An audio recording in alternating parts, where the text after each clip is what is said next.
Hello friends, welcome to digital classes. आज की video का हमारा टॉपिक है Prim's algorithm. Prim's algorithm data structure का मोस्ट इंपॉर्टेंट टॉपिक माना जाता है। इस वीडियो के अंदर मैं प्रिम्स एल्गोरिथम से रिलेटेड सारे डाउट्स को आपके क्लियर करूंगा, तो वीडियो को लास्ट तक जरूर देखें। स्टार्ट करते हैं इस टॉपिक को। प्रिम्स एल्गोरिथम का यूज मिनिमम स्पैनिंग ट्री को फाइंड करने के लिए किया जाता है। अब बात आती है कि मिनिमम स्पैनिंग ट्री होता क्या है। तो देखिए, सबसे पहले स्पैनिंग ट्री की डेफिनेशन हम डिस्कस कर लेते हैं। Spanning tree is a subset of graph. किसी ग्राफ का सबसेट होता है which has all the vertexes, जिसके अंदर सारी की सारी वर्टेक्सेस होंगी। ग्राफ के अंदर जितनी वर्टेक्सेस है, सारी वर्टेक्सेस उस ट्री के अंदर भी होगी। With minimum possible number of edges. हमें क्या करना है, मिनिमम पॉसिबल एजेस रखनी है। एजेस को कम से कम रखना है ताकि हमारा जो न्यू ग्राफ बोल दीजिए, ट्री बोल दीजिए, जो बनकर आएगा उसके अंदर हमारा कम से कम, मतलब हमारा क्या होना चाहिए कि वर्टेक्सेस सारी की सारी कनेक्टेड होनी चाहिए। तो that is called the spanning tree. दोबारा से बता देता हूं कि सारी की सारी वर्टेक्सेस होनी चाहिए, लेकिन एजेस को मिनिमम रखना है। इतनी एजेस जरूर होनी चाहिए ताकि हमारी सारे की सारी वर्टेक्सेस क्या हो जाए, कनेक्टेड हो जाए, आपस में कनेक्ट हो जाए। एग्जाम्पल के थ्रू समझिए। देखिए, हमारे पास एक ग्राफ गिवन है ABC, एक ट्राइंगल है। इस ग्राफ के अंदर हमें अगर इसका स्पैनिंग ट्री बनाना है तो हम क्या करेंगे, सबसे पहले इसकी सारी की सारी हम वर्टेक्सेस लिखेंगे। वर्टेक्सेस कौन कौन सी है, A, B and C।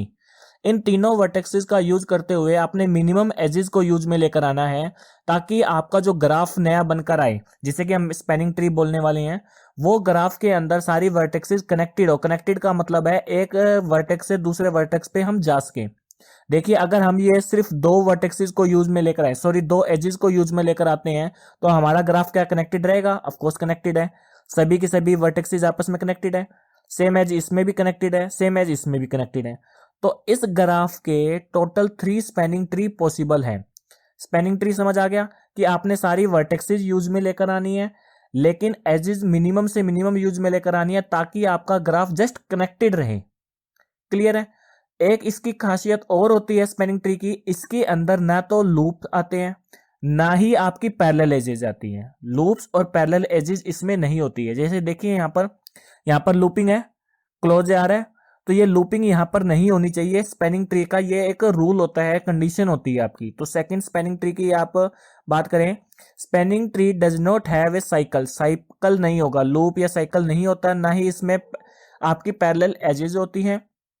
It can not be disconnected. Disconnected भी नहीं होना चाहिए, मतलब हर वर्टेक्सेज किसी ना किसी दूसरी वर्टेक्स के साथ एटलीस्ट जुड़ी होनी जरूरी होती है। तो ये था आपका स्पैनिंग ट्री के बारे में। अब मिनिमम स्पैनिंग ट्री क्या होता है। अब आप देखिए, हम ये क्यों डिस्कस कर रहे हैं, क्योंकि हमारा जो टॉपिक है प्रिम्स एल्गोरिथम, उसका काम क्या है, मिनिमम स्पैनिंग ट्री को फाइंड करना। अब मिनिमम स्पैनिंग ट्री जब तक हमें पता ही नहीं होगा तो हम कैसे फाइंड करेंगे। तो मिनिमम स्पैनिंग ट्री की भी डेफिनेशन हम यहाँ पर पढ़ लेते हैं। अगर देखिए, हमने किसी ग्राफ से स्पैनिंग ट्री बनाई, जैसे कि अभी हमने अब एग्जांपल डिस्कस किया, उसमें हमने टोटल 3 स्पैनिंग ट्री बनाए, तो उनमें से वो स्पैनिंग ट्री जिसका वेट या जिसकी वैल्यू सबसे कम होती है, that is called minimum spanning tree. Weighted graph की बात करें, वेटेड ग्राफ क्या होता है, ऐसा ग्राफ जिसकी हर एक एजेस के ऊपर वेट लिखा होता है या उसकी वैल्यू लिखी होती है। वेटेड ग्राफ के अंदर अगर हम स्पैनिंग ट्री बनाएं, उन स्पैनिंग ट्री में से जिस स्पैनिंग ट्री की कॉस्ट सबसे कम होती है या जिसका वेट सबसे कम होता है, that is called minimum spanning tree. तो प्रिम्स एल्गोरिथम का काम भी क्या है, मिनिमम स्पैनिंग ट्री को फाइंड करना। अब कैसे फाइंड करते हैं वो हम स्टार्ट करते हैं एल्गोरिथम के स्टेप्स के साथ। देखिए, स्टेप्स क्या कहते हैं। पहला स्टेप क्या है, remove all the loops and parallel edges. आपने क्या करना है, जितने भी लूप्स हैं, आपको जो भी डायग्राम गिवन होगा, देखिए यहाँ पर क्या होता है, आपको एक ग्राफ गिवन होगा, उस ग्राफ से आपने क्या करना होता है, मिनिमम स्पैनिंग ट्री फाइंड करना होता है।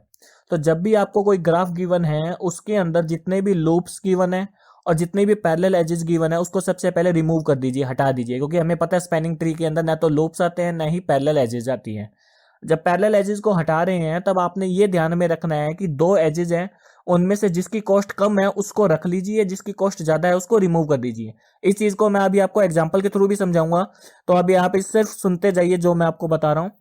सेकंड स्टेप क्या करेंगे, हम उस ग्राफ के अंदर से किसी भी एक वर्टेक्स को क्या मान लेंगे, सोर्स मान लेंगे, कि जहां से हमने स्टार्ट करना है। स्टार्टिंग नोड मान लीजिए, रूट नोड बोल दीजिए, सोर्स नोड बोल दीजिए, एक ही बात है। फर्स्ट स्टेप क्या किया, लूप और पैरेलल एजेस को हटा दिया। सेकंड स्टेप क्या किया, किसी भी एक नोड को या किसी भी एक वर्टेक्स को हमने क्या मान लिया, रूट मान लिया। और लास्ट स्टेप क्या रहेगा, हमने क्या करना है, उस रूट नोड से जितनी भी आउटगोइंग एजेस होगी उनमें जिसका कॉस्ट कम होगा उसको सिलेक्ट करते जाना है और अपना ट्री को बनाते जाना है। अब इन 3 स्टेप्स को मैं आपको एग्जांपल के थ्रू समझाता हूं ताकि आपको ज्यादा क्लियर होगा। देखिए यहाँ पर आपको एक डायग्राम गिवन है। इस डायग्राम के अंदर आपको मैंने अभी ये थोड़ा लाइटेड किया हुआ है जानबूझ के कि एस के साथ में ए बी सी डी ये डिफरेंट डिफरेंट आपने एजेस बनाई हुई है। अब हमारा फर्स्ट स्टेप क्या था, याद कीजिए, जितने भी लूप्स हैं और पैरेलल एजेस है उसको हटा दीजिए। तो देखिए ये लूप सेल्फ लूप है, यहाँ पर सी के ऊपर एक एजेस गिवन है जिसे कि सेल्फ लूप बोलते हैं, तो इसको रिमूव कर दीजिए, ये हमें नहीं चाहिए क्योंकि स्पैनिंग ट्री का रूल है ये। सेकंड देखिए पैरेलल एजेस, पैरेलल एजेस क्या होती है, अगर दो वर्टेक्सेस के बीच में दो एजेस हो तो वो पैरेलल एजेस होंगी। ये दो वर्टेक्सेस है ए और बी, इनके बीच में दो एजेस गिवन है, कौन कौन सी, एक ये 6 वाली और एक 9 वाली। इन दोनों में से एक आप रखोगे और एक को हटा दीजिए। बाकी सबके बीच में देखिए जैसे ए और सी के बीच में, सी और डी के बीच में, सबके बीच में ओनली 1 एज है, लेकिन इन दोनों के बीच में 2 एजेस थी, तो हम इन दोनों में से कोई एक रिमूव करेंगे। कौन सी रिमूव करेंगे, जिसकी वैल्यू ज्यादा है। किसकी वैल्यू ज्यादा है, 9 की, तो 9 को हटा दीजिए, 6 को रख लीजिए क्योंकि हमें मिनिमम फाइंड करना है ना।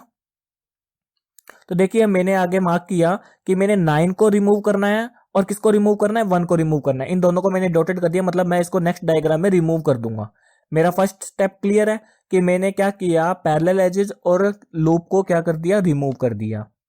देन नेक्स्ट स्टेप की तरफ बढ़ते हैं। नेक्स्ट स्टेप क्या कहा था हमें एक सोर्स नोड को चूज करना है। मैंने सोर्स नोड को या रूट नोड को मैंने एस मान लिया कि मैं अपना जो क्या नाम ट्रेवलिंग है वो यहां से स्टार्ट करूंगा एस के थ्रू, तो मेरी ये सोर्स नोड हो गई। थर्ड स्टेप क्या था, अब एस से आपने वो एज फाइंड करनी है जिसकी वैल्यू सबसे कम है, जिसकी कॉस्ट सबसे कम है। एस के पास देखिए दो एजेस है, एक 8 वाली और एक 7 वाली, जो एस से बाहर की तरफ जा रही है, आउट गोइंग है। वैसे तो ये अनडायरेक्टेड ग्राफ है तो यहाँ पर आउट गोइंग या इन गोइंग का फर्क ही नहीं पड़ता। तो यहाँ पर देखिए एस से टोटल दो एजेस है, 7 वाली और 8 वाली। आप खुद को पता है कि 7 वाली क्या है, कॉस्ट कम है, तो हमने इस लाइन को डार्क कर दिया, मतलब हमने इसे अपने स्पैनिंग ट्री के अंदर इंक्लूड कर लिया। हमने क्या किया, स्टार्टिंग के अंदर एक एम्प्टी स्पैनिंग ट्री लेके चले, खाली स्पैनिंग ट्री लेके चले। उसके अंदर पहले मैंने एस को इंक्लूड करवाया एज ए सोर्स नोड, उसके बाद मैंने उसको ए को भी इंक्लूड करवा लिया और एस और ए को कनेक्ट कर दिया विद 7 कॉस्ट। अब मेरा इतना स्पैनिंग ट्री बन चुका है एस से लेकर ए तक। अभी तक हमारा स्पैनिंग ट्री कंप्लीट नहीं हुआ क्योंकि स्पैनिंग ट्री का रूल क्या है, सारी की सारी वर्टेक्सेस उसके अंदर होनी चाहिए विद कनेक्टेड। अभी हमारे पास दो वर्टेक्सेस आई है एस और ए, मुझे बाकी सारी भी कवर करनी है। अब नेक्स्ट स्टेप क्या रहेगा, एस और ए से ऐसी ऐसी वर्टेक्सेस, ऐसी ऐसी एजेस देखिए जिसकी कॉस्ट कम है। एस और ए से कौन सी पॉसिबिलिटी है, या तो 6 वाली पॉसिबल है, या 3 वाली पॉसिबल है, या 8 वाली पॉसिबल है। आप खुद देखिए एस और ए के साथ कनेक्शन में कौन सी है, 3 वाली, 8 वाली और 6 वाली। कॉस्ट किसकी कम है, 3 वाली की कम है, तो हम क्या करेंगे, ए से सी को कनेक्ट कर देंगे विद 3 कॉस्ट के साथ। कनेक्ट कर दिया, ए से सी को कनेक्ट कर दिया विद 3 कॉस्ट। अब हमारे पास टोटल 3 वर्टेक्सेस हो चुकी है। अब हमें क्या करना है, अब वापिस से चेक करेंगे सी के साथ कौन कौन से पॉसिबिलिटीज है, ये 3 वाली पॉसिबिलिटी है, ये 4 वाली पॉसिबिलिटी है। ए के साथ 6 वाली पॉसिबिलिटी है। 6, 4 और 3 में से कौन सी सबसे लोवेस्ट है, आप खुद देखिए 3 सबसे कम है, तो हम 3 वाली को सिलेक्ट करेंगे, मतलब इस डी वर्टेक्स को अपने स्पैनिंग ट्री के अंदर इंक्लूड करवा लेंगे और सी से डी को क्या कर देंगे, कनेक्ट कर देंगे। तो देखिए नेक्स्ट स्टेप में मैंने सी से डी को भी कनेक्ट कर दिया, कनेक्ट हो चुका है। अब उसके बाद हम डी पे पहुंच चुके हैं, हमारे पास बी और टी दो बचे हैं। डी से देखिए बी पे भी जा सकते हैं, टी पे भी जा सकते हैं, दोनों की वैल्यू देखिए 2 2 है, दोनों इक्वल वैल्यू है, चाहे बी पे जाए चाहे टी पे जाए। तो हम एक बार बी पे चले जाते हैं और एक बार टी पे, मतलब हमने दोनों को इंक्लूड करा लेना है 1 बाय 1। तो बी और टी को भी इंक्लूड कर लीजिए अपने स्पैनिंग ट्री के अंदर, और एक इंक्लूड करने के बाद कुछ इस तरीके से आपको नजर आएगा। तो देखिए हमारी सारी की सारी वर्टेक्सेज कवर भी हो चुकी है और उसके बाद कनेक्टेड भी है हमारा ग्राफ, और हमने सारी की सारी मिनिमम वैल्यू को ही चूज की है। तो हमारा जो ये ट्री बनकर आया है, जिसे कि हम ग्राफ भी बोल सकते हैं, ये जो ट्री है that is the spanning tree, minimum spanning tree कहलाएगा।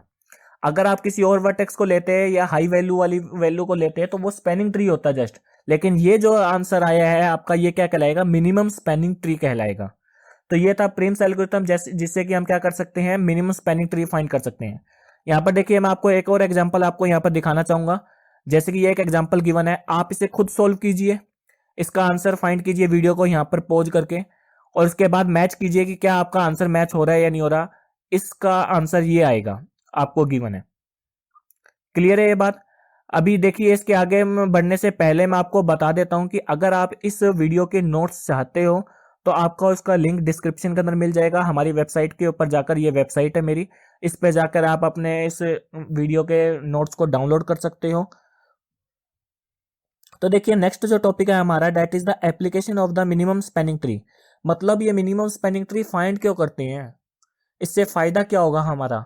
तो इसके लिए आपको टोटल 2 एग्जांपल मैंने यहाँ पर गिवन है। पहला है नेटवर्क डिजाइन। नेटवर्क डिजाइन के अंदर क्या बताया हुआ है कि मान लीजिए कि आपकी कोई एक कंपनी है, इसके अंदर आपने क्या करना है, टेलीफोन लाइंस को से आपने अपने आप जितने भी आपके ऑफिसेज है उसको आपने कनेक्ट करना है, जो डिफरेंट डिफरेंट सिटीज के अंदर है।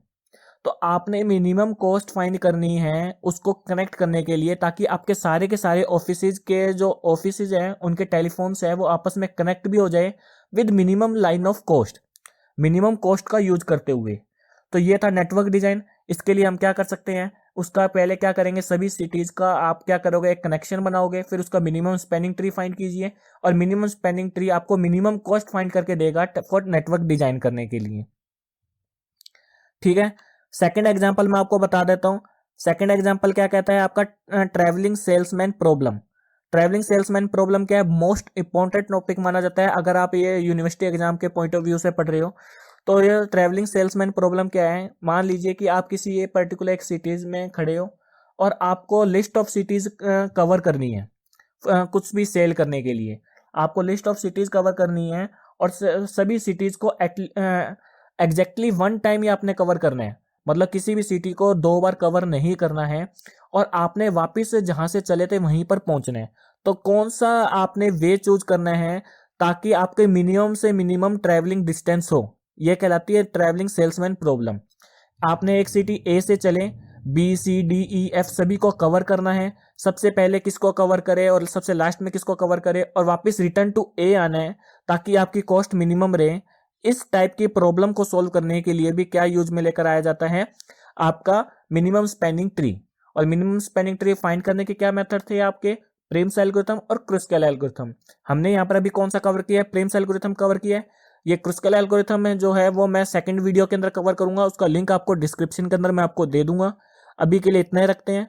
जाने से पहले मैं आपको याद दिला दूं, चैनल को सब्सक्राइब करना मत भूलना। Thank you.